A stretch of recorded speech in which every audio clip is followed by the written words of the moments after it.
Welcome, everyone. Thank you for joining us for another webinar in the Change for Climate Lunchbox series. Today's session will focus on front yard gardens. My name is Heather Wheelaker, and I'm here with my colleague, Karen Young. Both of us work in the Planning and Environment Services branch with the city. We're joined by another colleague from the Economic Development branch, Tom Gervin, who will be presenting today's topic and introducing other guest presenters, Simone Demers-Collins with the Edmonton Food Council, and Brent Andressen, an avid gardener who advocated for gardening in schools before retiring from Alberta agriculture. At this time, I wish to acknowledge that we are on the traditional land of Treaty 6 territory. We do this to create awareness and to remind ourselves that we are all treaty members, no matter where we are from or what language we speak. Each of us shares responsibility for nurturing an inclusive and respectable community and to extend our hands and hearts in truth and reconciliation. And it's now my pleasure to introduce today's session. It's no secret that more and more of the world's population lives in an urban center, and it would therefore be naive to think that food should not or cannot be produced in urban centers where people live. Cities around the world, including Edmonton, are encouraging food production in the city. By growing your own food locally, we become a more resilient city, a self-sustaining community when we need to be. I'm sure you've all learned many lessons about resilience over the past year with COVID at our heels every which way we turn. Who has a few more canned items in your pantry? Or maybe a few extra rolls of toilet paper secretly stashed away? Maybe this summer you'll learn how to preserve your own garden produce. Along with COVID-19, our climate is also changing. So learning how we can adjust our ways to adapt to these changes can only be helpful. And besides, by trucking or flying in less food, we also help to reduce greenhouse gas emissions. So we may not wish to entirely eliminate olive oil or oranges from our diets, but becoming resilient is a good thing. So here to tell us more about some of Edmonton's food garden efforts is my colleague, Tom Gervin. Tom works for the City of Edmonton as project manager in the local economy unit, working on Edmonton's economic action plan. Please welcome Tom. Thanks, Heather. I really appreciate the opportunity to come chat about Veg Instead, about our front yard garden program here at the city. So as Heather mentioned, my name's Tom. I work in the local economy team. So we're a team that supports businesses predominantly in a variety of ways. But I've got a really cool job. I really love my job. My work centers around the local food economy. And as I'm sure you all know, there's lots of moving pieces to that. So one of that is through Edmonton Food Council. So Edmonton Food Council is a volunteer organization that's been a part of the city since 2013 when it was first incorporated, and provides really a food lens to the city in terms of supporting policy and supporting initiatives that are designed to promote urban agriculture and other initiatives that are here to strengthen the local food economy. So as such, there's the administrative support for Edmonton Food Council, and this is a project that we designed together, which I'll get to in a minute. But before I do, I really want to welcome our guests who are here with me today. Simone is a Edmonton Food Council member, a long-standing one, Simone. And is a food educator. I'm excited to take one of her food tours whenever we can get back to doing that downtown, and a skilled gardener, even though she'll pass it off as not. I know from many conversations that's the case. So Simone's here to help answer your questions and to represent Food Council. And we're really excited to have Brent with us today too. Brent has a background with Alberta agriculture, and was instrumental in the Little Green Thumbs program, which is the school green box program when they were introduced here in Alberta in elementary schools, and remains a strong supporter for front yard gardens and lawns converted. Grow gardens, not grass, right? So we're here to talk about today. I'm already excited because I had a little side bet with Heather that if we could just tell a few people that it's legal to do this without a permit, we're going to win. So I know of at least 4 of you. I think we were already going to change your mind and make and quell any fears that you can grow veggies and no one's going to come after you. So that's a really positive first step. So thanks so much for everyone taking the time to join us.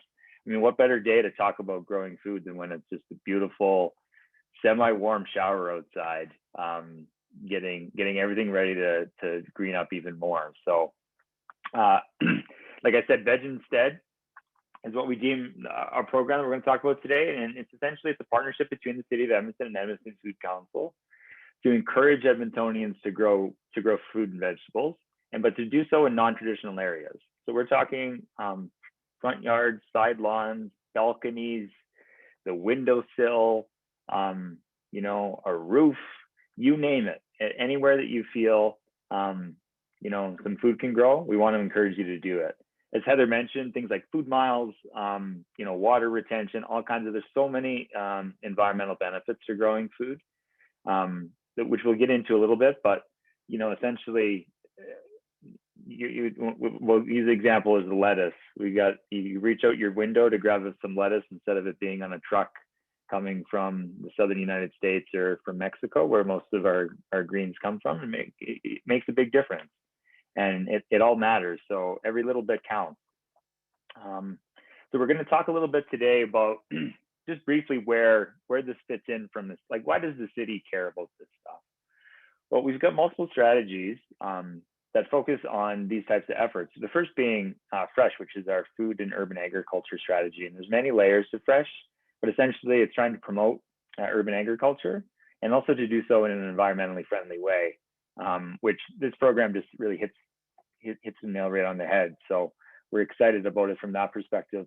Also, our Friends of Environment with the energy transition strategy and the climate resilient plan, their adaptation strategy and action plan. It really fits really well into that. Like we talk about repurposing private property in terms of growing gardens, not grass, can really help support some of the objectives and the outcomes with those strategies.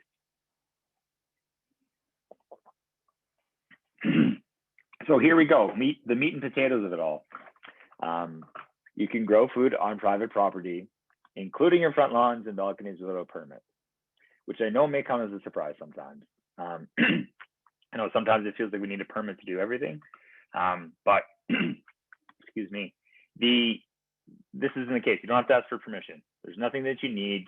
If you're growing it for a business, that's a different story, but we're not going to get into that today. If you do want to grow food for a business, a market garden, contact me and I can help you through those processes. But essentially, there's no bylaw against growing food for personal consumption or for sharing with your friends or neighbors or those in need without a permit. So you can do it without a permit.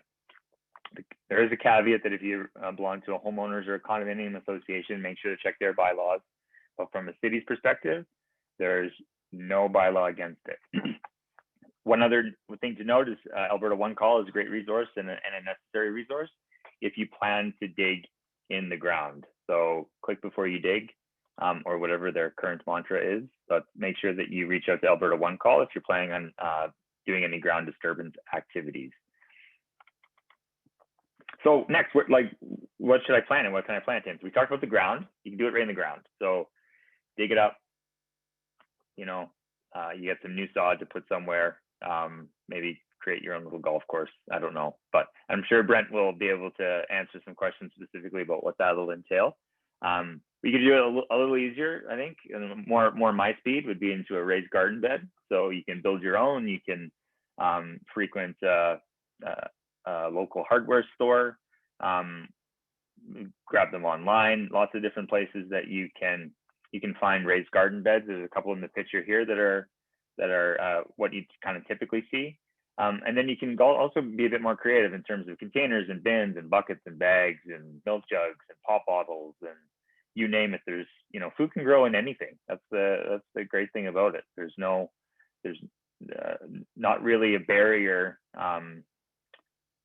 in terms of what you can use. Obviously, there's things that are better than others, and there's some safety concerns about using buckets that were previously housed things like chemicals and such, but essentially, you've got something clean, you've got a place where you can put some soil, you can let water come out of it freely, expose it to some sunlight, you get a good chance to grow some food. And that's really exciting. So like I said, we're really here to have a conversation. Gardening is a community and food's a community. It's one of the things I love about it. And we really want to encourage everyone to ask questions today and to leave with not only an excitement about what you're going to grow, but more knowledge about how you're going to do it. So with that said, where should I plant it? So obviously there's going to be some limitations. One of the great things about living in the city is that there's so many of us, and there's a great sense of community, like I said. But in terms of land, you may be a little reduced in terms of your options. So things to consider is how much sunlight are you getting? What's the quality of my soil, which is another good reason to take a raised garden bed approach, because you can really have a strong awareness about what's in your soil and make sure that you're providing the right makeup so that the veggies or fruits that you want to grow have the proper environment to do so. Water, am I going to get some water? Am I going to get too much water? And other environmental factors, is there a lot of dust, or are there chemicals? The grass that I do I have to cut it into it? Like, there's lots of different things that you want to keep top of mind, which we can definitely get into. And there are some additional resources on our websites, which I'm going to get to here in a little bit, as in right now. So we do have some city resources, edmonton.ca/Veg Instead, or our Edmonton Food Council website listed there. There's some articles, and we're going to continue to update this throughout the summer. And the most important thing I want to encourage you is to reach out to us if you have some questions. Like I said, we really want to have, this is, one of the many conversations that we hope to have throughout the year, right through to harvest, in terms of supporting your desire to grow some food. It's really important, I think more important than ever, to do it. It's a great way to do something, safely during, the reality of COVID-19. And I know for me, you get a lot of fulfillment out of it. So I'm excited for you and to share all of the pictures, which you can also do via social media. So Twitter is the best avenue for us. Tweet your pictures, email them to us at Edmonton Food Council, and use that hashtag Veg Instead. Would love to see that. In an ideal world, we can get that trending. Would be really awesome to see everybody's gardens. And like I said, don't hesitate to reach out with questions or tweet us questions. But share with us your successes, because we really want it to be something that grows, pun intended. So with that said, just in summary, no permit. We're here to help. Make sure you ask some questions, and there's tons of other resources which Brent and Simone will get into too. I mean, the city is far from the expert in terms of what you need to do to be successful. We're here to help, and we feel like we're going to be a resource for you. But there's tons of resources out there, and we encourage you to go seeking them. So with that said, I'm going to pass it over to Simone and Brent for any thoughts before we launch into some questions. As you may know or not know, I'm not the expert gardener in the group, so this might be the last you hear from me. But we very much thank you for your interest in this, and hope you're excited about the possibilities that your front yard presents. So Brent, Simone, anything to add?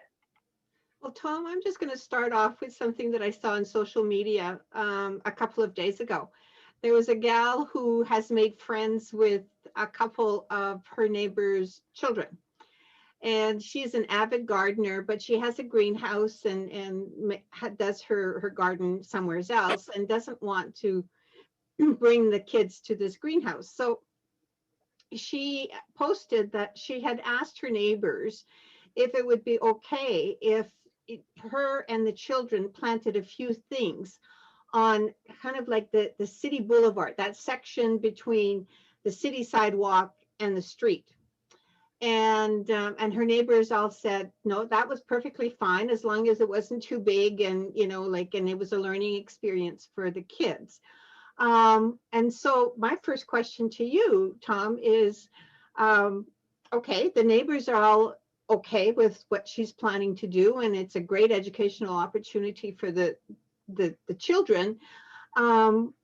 Is the city going to get upset if she decides to take over some of that lawn in that little section and have this educational project?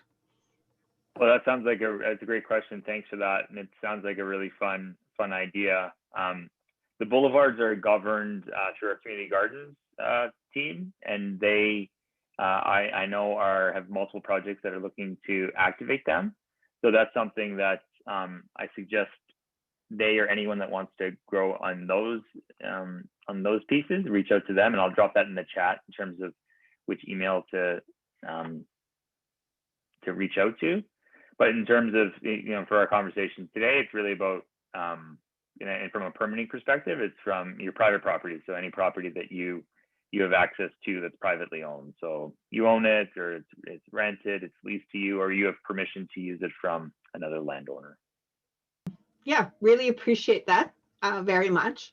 And I think now what I'd like to do is turn it over to Brent, because he was the first person that I really met and spent time with who had made an active effort to convert his front yard into edible shrubs, trees, flowers that bloom at different times of the year, make it really interesting. And it's really funny because even when we went to take pictures on the weekend, my husband said, that doesn't look like a vegetable garden in the front yard. Like, it looked really interesting. What was your process, Brent, and what was the reaction of your neighbors? We had kind of a weedy front lawn. The trees had gotten mature and they'd been taken out over time. And so when we were looking at redoing the front yard, we thought, well, why not sort of walk the talk?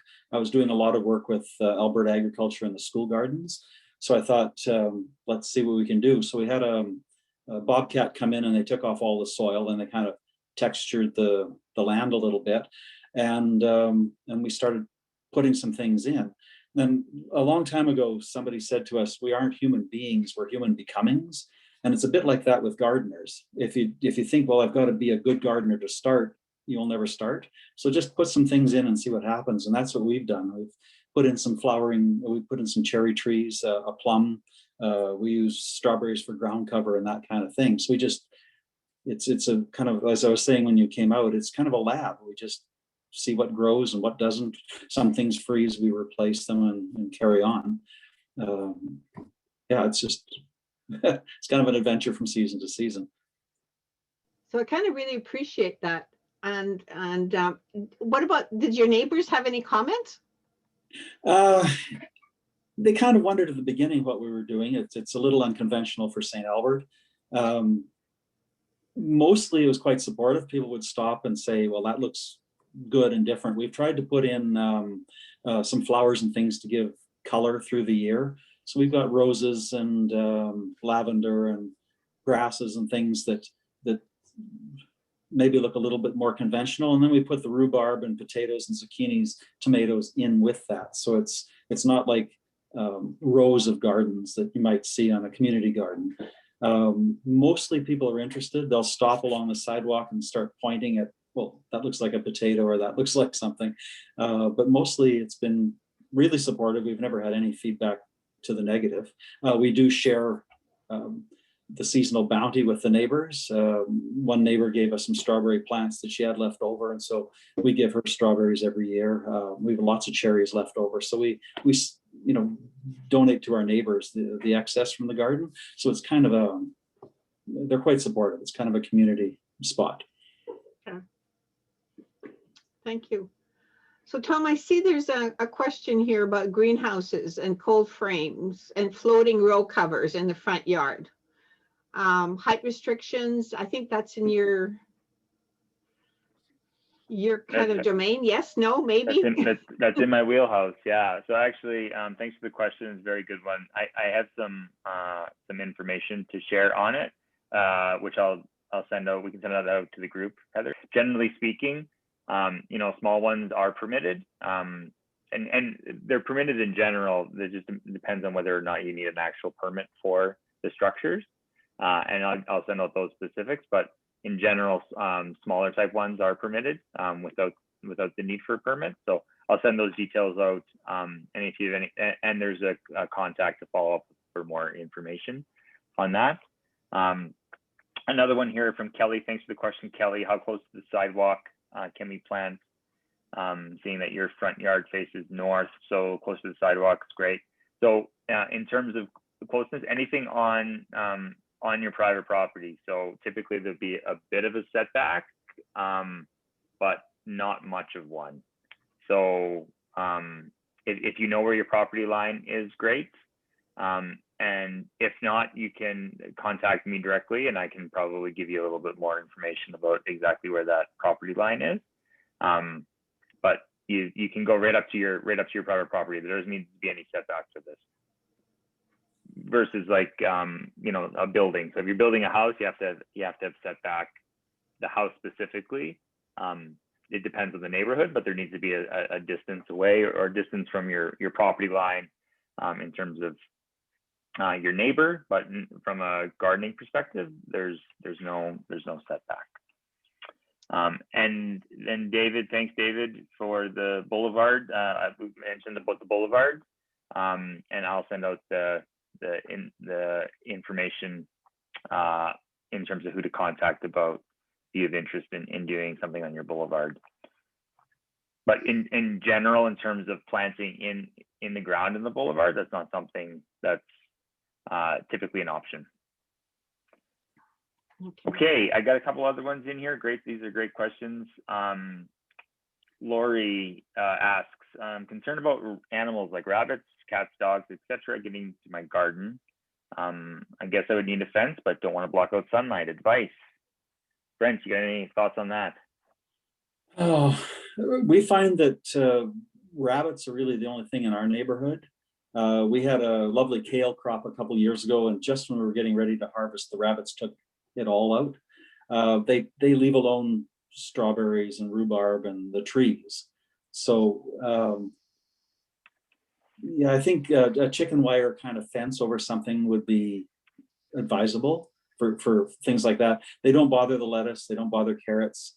We don't have raccoons, so there's, I would say you have to fence if we had raccoons. But for rabbits, they'll go after the leafy stuff, but they really aren't a problem. Yeah, we don't have too much trouble. Sometimes the birds will get the strawberries. You can cover them. Yeah. And generally what I find, I've got a problem with cats in my neighborhood.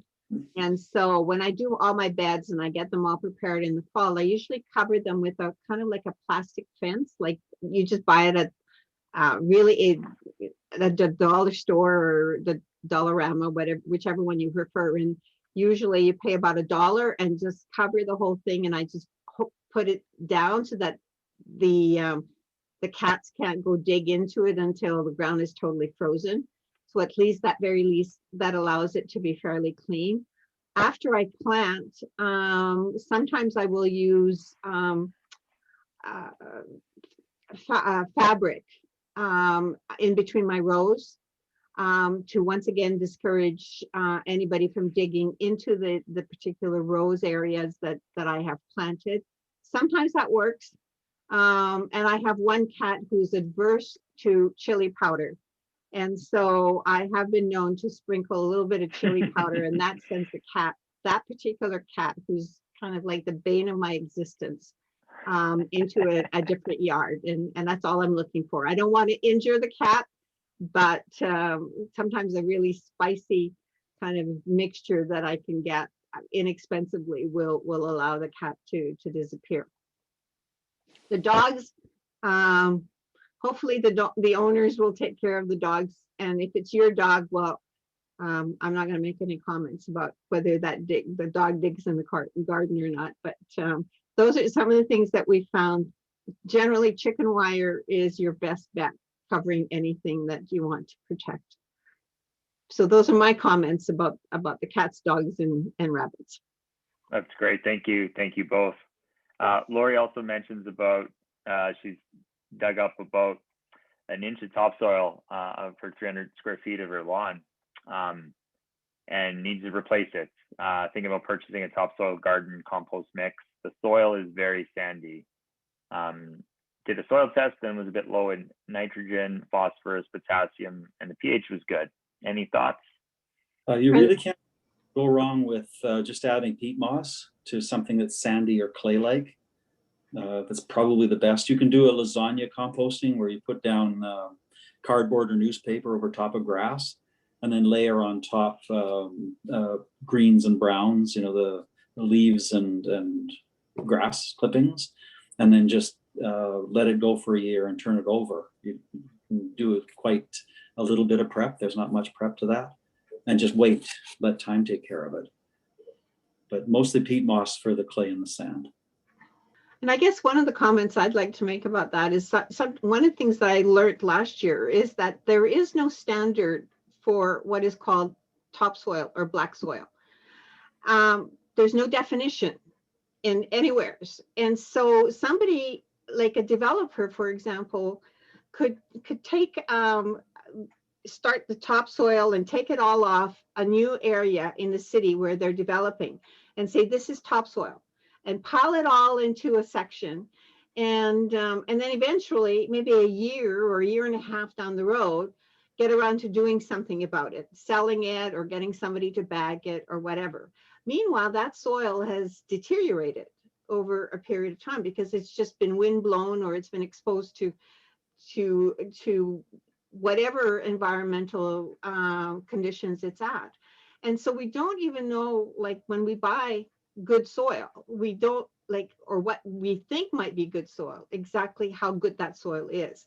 So sometimes it's good to get topsoil, but it's also good to ensure that if you want to use it right away, that you do a blend, as was mentioned by Brent, that you add some compost, you add some soil, and some peat moss, and you do a blend of all of that mixture so that you have something that will allow you to grow over the next year. So I don't know if you wanted to add to that, Brent, or not. Well, that's about it. I think, yeah, just be patient with it. They say to go down about the depth of a shovel when you're turning the soil over. That's about all you have to worry about, is what, 6-8 inches. You don't have to have really good soil much deeper than that. Depth of a carrot. Yeah. Great. Okay, Pam asks, hi Brent, I also live in St. Albert. Do you know if it's permitted by the city to have gardens in the front yard? I can't answer this one, so this is all on you. I don't know. I guess we are, you know, don't ask permission, you know, just do it. We haven't had any problem, any feedback. You're growing plants on your front lawn, and I don't think that's illegal, or in your front yard. So it just, I mean, people grow dandelions, you know, like it's just another kind of plant. I don't know of any regulations. We haven't had any problems. Great. Christy asks, is it possible to do a hybrid front yard garden that incorporates food with native species, perennials, shrubs, trees? Any advice in terms of what might grow well together? You do have to kind of keep in mind what the climate is and plant accordingly. So we've got the Romance series cherries that have a hardy root, and then the cherries grafted on. They've lasted really well. We can grow plums and pears and fruit trees like that. Saskatoons are really good. There's I don't know about companion planting, but anything that grows for this zone is perfectly appropriate to put out. We kind of try to go for a little bit of color as well. So right now our plums and cherries are flowering, and then when that goes by, everything's just green. So we try to put in some daffodils and roses and hydrangeas and stuff like that to give it some seasonal color, and then it all kind of blends the food in with the other flowering plants as the season passes. We put a few annuals in as well. That's great. Isla, my apologies. Peat moss is a non-renewable resource. I've heard that coconut coir is a good alternative. Does anyone have any experience with that? I haven't. I have never used it. I've never used it. We do go around the neighborhood getting people's leaves from in the fall, and we put them on, let them kind of decay over the winter, and then rototill them or shovel them in the summer. So we do get a lot of leaves, and we're actually using that probably more now than we did peat moss. And I have a tendency to use to support our local Boy Scout group and use their leaves and buy their compost and mix that into whatever soil I have on my land already. Great. We do have a comment here from M. Soiree that you are allowed to grow vegetables in St. Albert. I have a question. I'm just wondering for any of the beginning gardeners who have joined us today, what do you suggest maybe 5 vegetables that would give me a sense of success if I grow them here? A sense of success and maybe something good on my plate. I guess it depends on what my tastes are, but something that I'm going to be successful with my first year trying this out. I'd suggest root crops, onions, carrots, beets, radishes. You really can't go wrong with those. If you go with something like lettuce or peas or beans, sometimes they bolt and they need a lot of watering. So root crops are really good. You can go away on vacation, come back, and they'll still make it. You don't have to water them all the time. Heather, I'm going to tell you, when I first moved into my house, the only thing I grew was chives. And I was really successful at it. And that got me started into doing other things. But I can tell you that with chives, I mean, they will multiply and you can get more and more and more. But you get 2 things out of chives. You get that green onion chive flavor that you can add to your recipes and whatever you're cooking. But when they bloom, you get the purple flowers. And I've simply taken the purple flowers off and drying those on a paper towel in my cupboard. And then I use the flowers in my salads, or I use the flowers in egg salad sandwiches or something like that. And it just adds color. And, it's really funny because a simple little thing like chives can give you success when you start off, and you can do it in a pot or you can just do it.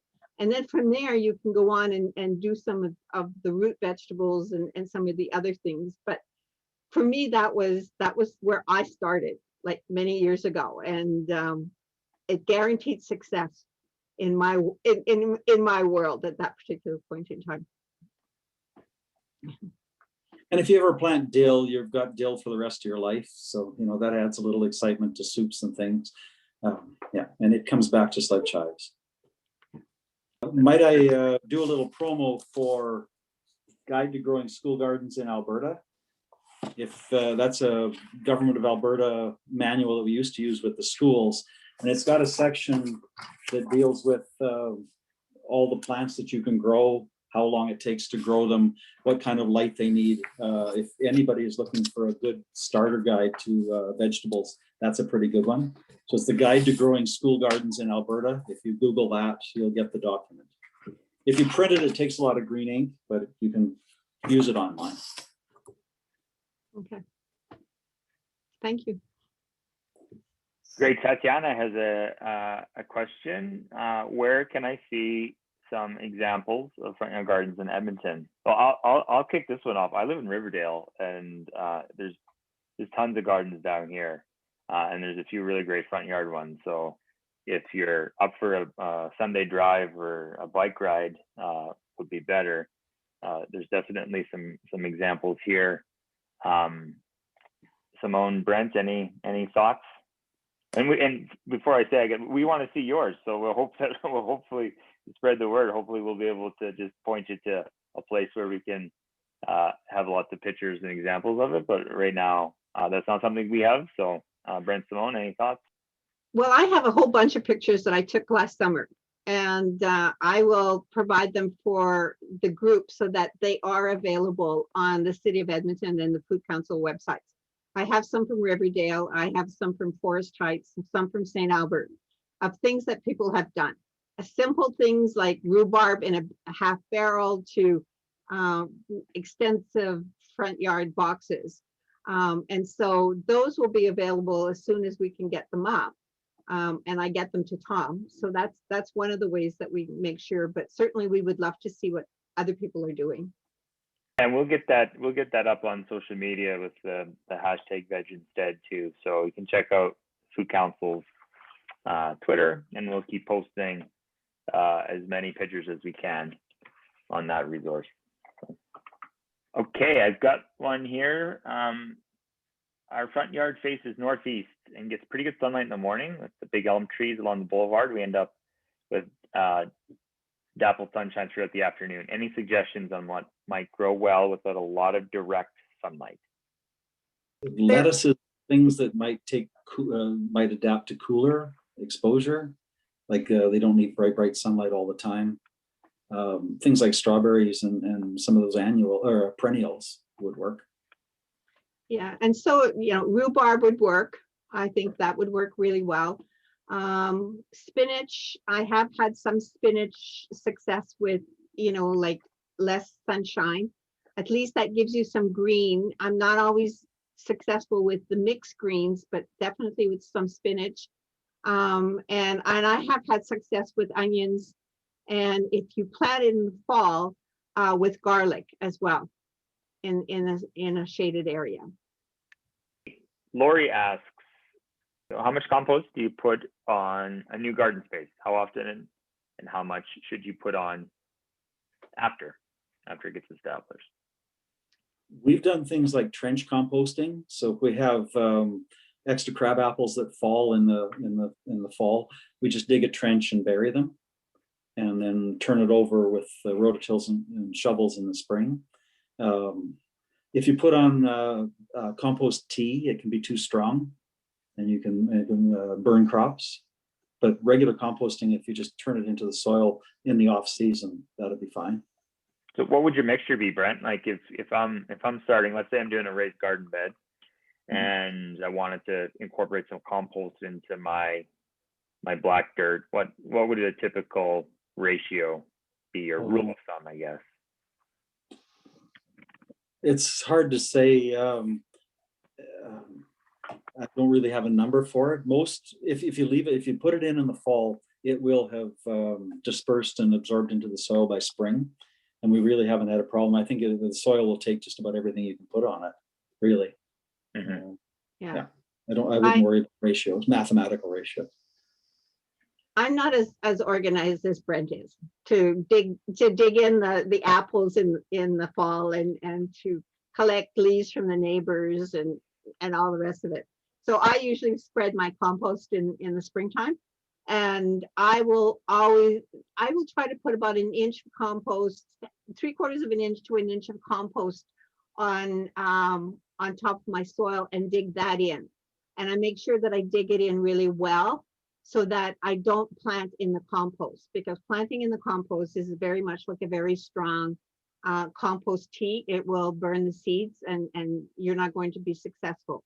But if you put it like a light layer on top, dig it in, and then plant in that, then you should probably be fine. It's always exciting. You might get things like volunteer pumpkins and stuff out of your seeds from the pumpkin in the fall. Never can tell what'll turn up.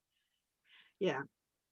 And I guess the one thing I want to mention too is that sometimes if you're a new gardener, ask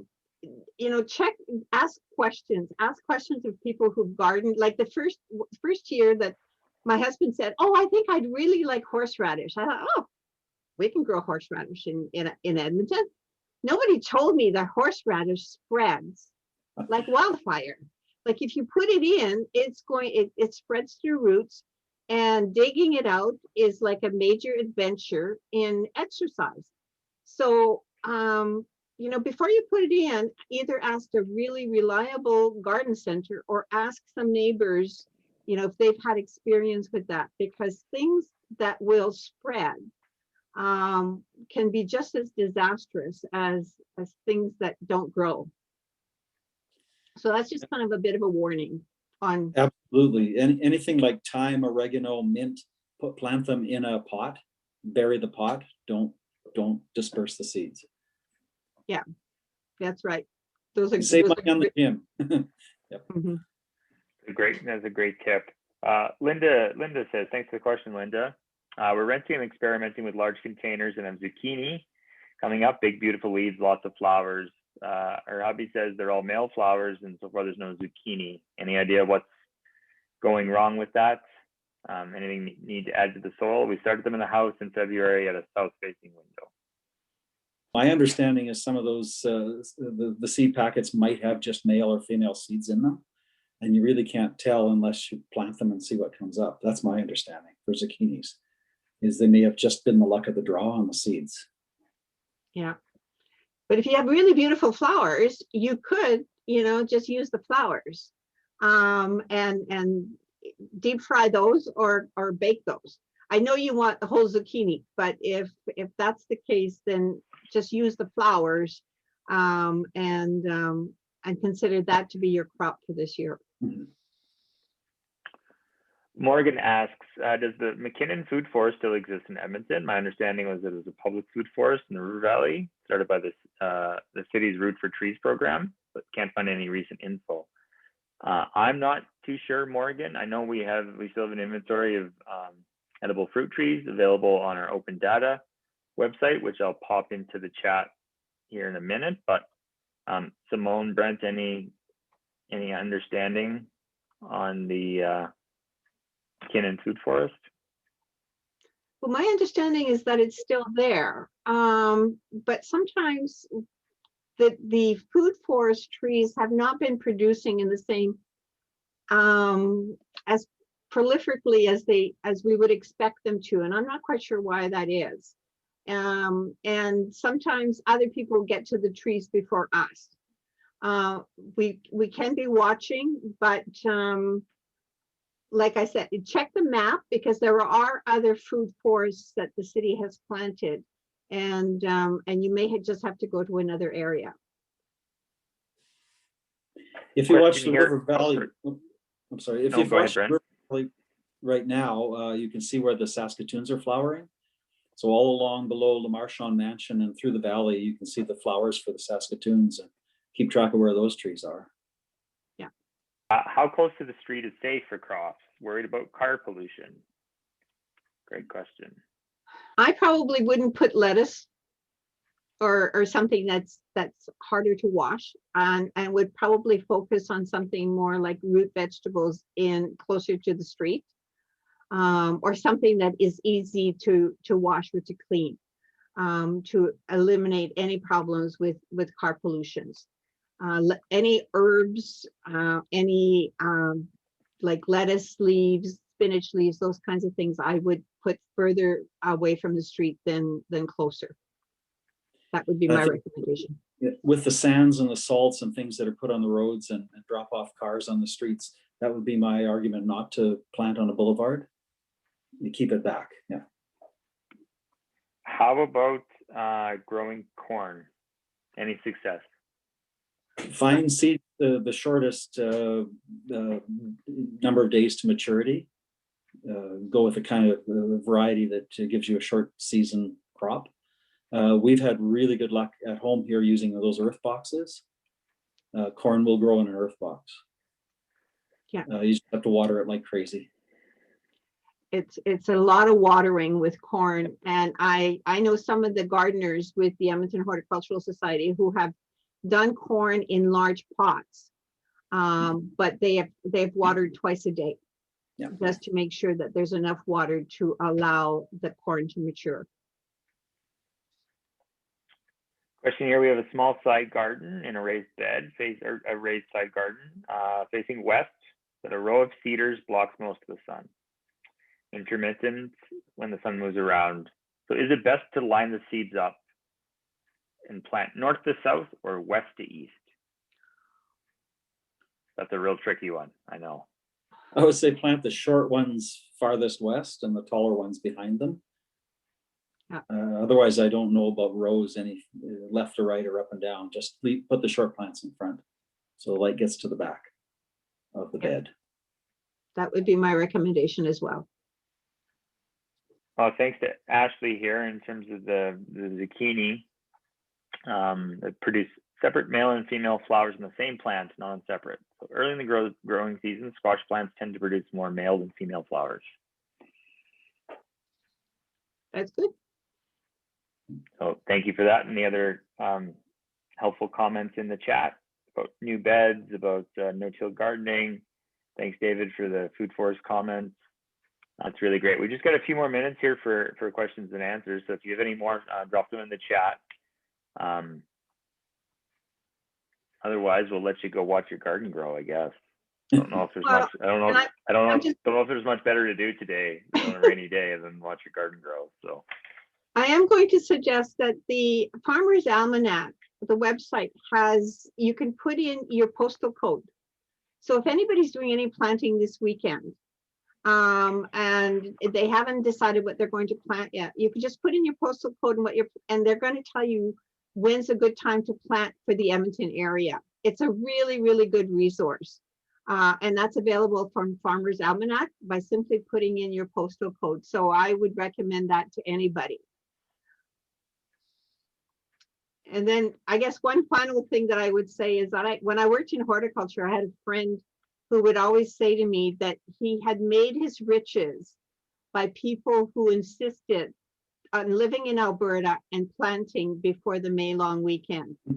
He said, as a horticulturalist and a greenhouse grower, he always would plant plants for the end of April, beginning of May, for those who really thought this was the year nobody was going to get frost or snow in May.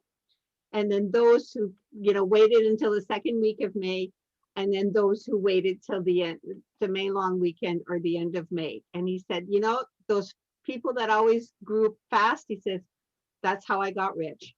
So I always remember him when I think of planting too early.